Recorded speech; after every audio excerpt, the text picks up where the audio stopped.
I never believed in the old stories, but now I wish I had. The jungles of Vietnam, dense and silent as a tomb, taught me things I can never unlearn.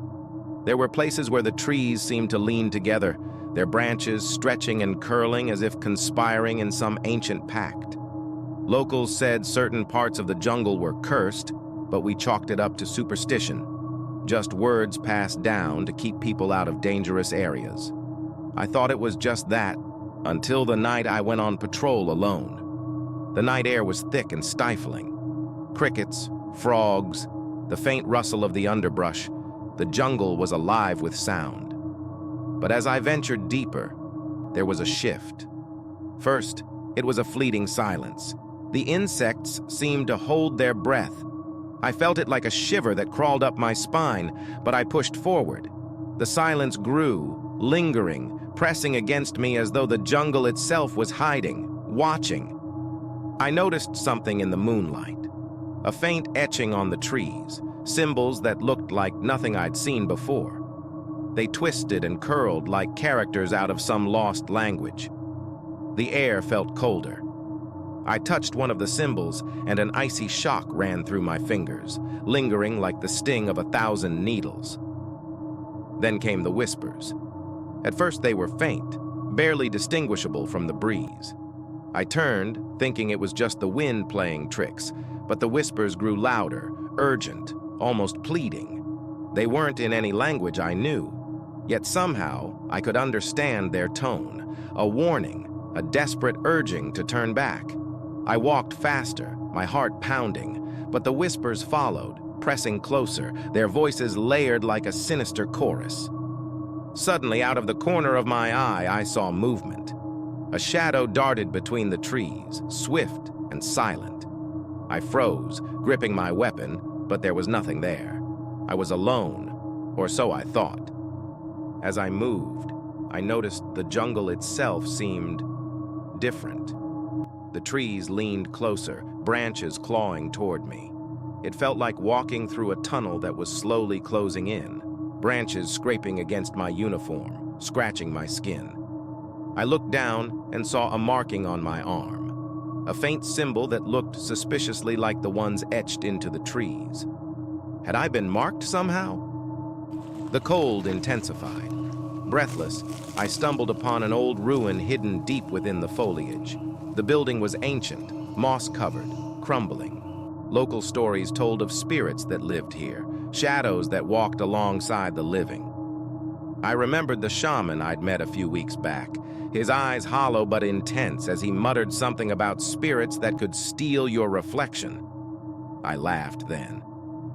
Now, standing in the shadow of that ruin, I wasn't laughing. As I moved closer, I heard a faint laughter, cold and mocking, echoing around me. I wanted to retreat, but I felt trapped, as if an unseen force was pulling me forward. I stepped inside.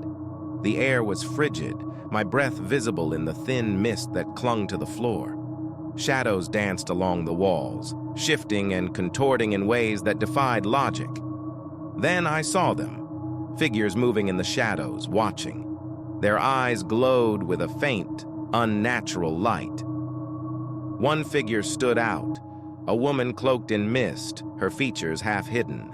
She raised a bony finger, pointing directly at me, and I felt a rush of ice flood my veins. I tried to back away, but my feet wouldn't move. Her lips moved, but no sound came out, and yet somehow I understood her warning. Marked forever. I felt a surge of panic, my breathing ragged.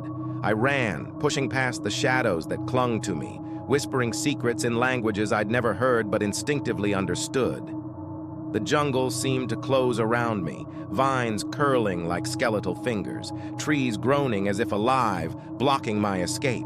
Every step felt heavier, every breath harder to draw. My vision blurred, and the whispers grew louder, crescendoing into a deafening roar. Just as I thought I was free, I stumbled upon an elder from a nearby village, standing in the middle of the trail. His eyes held a sadness, a knowing that chilled me to my core. He muttered something in Vietnamese, a prayer perhaps, but his words were laced with an undercurrent of terror. Once marked, the jungle does not forget, he whispered, his voice barely a breath. You carry them with you now, soldier. There is no escape. I asked him what he meant, but he only shook his head, turning back into the depths of the forest, his figure dissolving into the shadows like smoke. Alone again, I felt the weight of his words pressing on me, a truth that settled deep in my bones. I made my way back to camp, but something felt wrong. The soldiers I passed looked at me strangely, as if I were a stranger among them. When I glanced at my reflection in a piece of broken glass, a cold sweat prickled my skin. My face looked the same, but my eyes, there was something in them, a darkness, a depth that hadn't been there before. It was as though a part of the jungle had crept into me, lurking just beneath the surface. Even now, safe within the borders of my home, I can feel it, an unshakable presence that follows me, its whispers just out of reach. Sometimes I catch a glimpse of her, the woman in the mist lingering in my periphery, her eyes locked on mine, watching, waiting. I tried to forget, tried to tell myself it was just the jungle playing tricks on my mind. But some nights, in the dead silence, I hear it again. The faint whisper, the laughter, the shadows shifting in the corner of my vision. And I realize with a chill that goes bone deep that I'll never truly leave Vietnam. Because the jungle doesn't let go, and neither do its ghosts.